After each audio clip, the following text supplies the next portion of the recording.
Gusto raw makilala ng kapuso child wonder na si Jillian Ward ang itinanghal na Little Miss Philippines 2012 na si Riza May Dizon. Nagbigay pa nga siya ng tips kay Riza sa pagpasok niya sa showbiz. Ang Star Bites sa ni Nelson Canlas. Yan. Pustiso ka ba? Bakit? Kasi I cannot smile without you.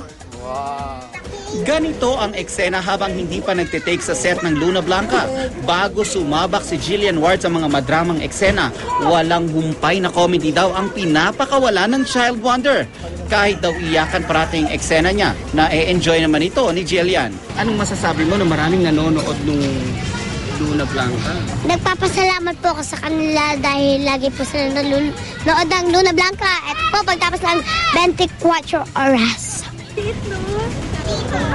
Tuwang-tuwa si Jillian habang pinapanood ang interview ni Riza May Dizon sa 24 oras. Ang cute daw ng Little Miss Philippines 2012. Sa nasabing interview, sinabi ni Riza May na idolo raw niya si Jillian sa pag-arte. Sino-sinong mga gusto mong makasama pag nag-artista ka na? Jillian Ward po. Si Tsaka si Jillian Bossing Ward? po. Bakit mo gusto makasama si Jillian? Kasi po, ano po siya, magaling po siya mag-acting. Nakita ko po siya nung sa Bulaga, sabi niya, di ba ikaw si Luna? Pero bakit di ka maitim? Sabi niya. Nagbigay pa ng tip si Jillian kay Riza sa pagpasok nito sa showbiz. Galingan niya po umakting. Okay. Ilan pa po clue? Ilan pa po ba kailangan?